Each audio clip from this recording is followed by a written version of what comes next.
पीलीभीत से सांसद वरुण गांधी को लेकर अब तक भारतीय जनता पार्टी ने कोई ऐलान नहीं किया है। अब तक जारी हुई उम्मीदवारों की सूची में वरुण गांधी को जगह नहीं मिल पाई है। कहा जा रहा है कि बीजेपी अब की बार वरुण गांधी को टिकट देने के मूड में नहीं है। इसके पीछे कई अलग अलग तरह की बातें चर्चाओं में छाई हुई हैं, जिसके कारण बीजेपी वरुण गांधी की उम्मीदवारी पर कैंची चला सकती है।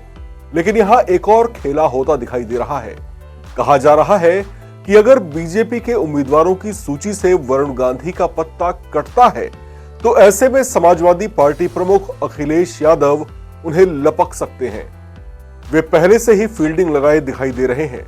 दरअसल एक और जहां बीजेपी ने पीलीभीत से अपने पत्ते नहीं खोले हैं, वहीं दूसरी ओर सपा भी पीलीभीत को लेकर रिजर्व दिखाई दे रही है।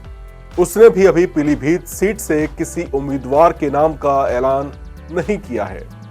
चर्चाएं हैं कि अखिलेश यादव ने इस सीट को जानबूझकर खाली रखा हुआ है, क्योंकि सियासी गलियारों में जो बातें जोर पकड़ती दिखाई दे रही हैं, उसके मुताबिक अगर बीजेपी से वरुण गांधी को टिकट नहीं मिलती तो वे पार्टी को गुड बाय भी कह सकते हैं। ऐसे में इस बात की संभावनाएं बनी हुई हैं कि वे समाजवादी पार्टी की सदस्यता ग्रहण कर सकते हैं।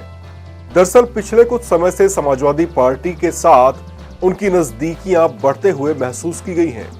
कुछ महीने पहले ही वे सपा प्रमुख अखिलेश यादव के आवास पर भी गए थे, जहां अखिलेश और डिंपल यादव के साथ उनकी लंबी बातचीत भी चली थी। उस मुलाकात पर वरुण गांधी और अखिलेश यादव दोनों ही चुप्पी साधे हुए थे। कुछ दिन पहले ही अखिलेश यादव भी पीलीभीत का दौरा करके लौटे हैं, जहां उन्होंने पीलीभीत के पार्टी वर्कर्स और नेताओं के साथ बैठक की थी। कहा जा रहा है कि उस बैठक में उन्होंने वरुण गांधी की संभावित उम्मीदवारी को लेकर चर्चा की थी और पार्टी नेताओं की राय जानने की कोशिश की थी।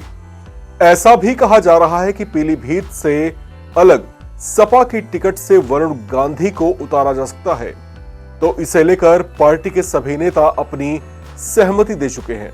यानी संभावित तौर से अखिलेश यादव के लिए सपा से लाइन क्लियर है।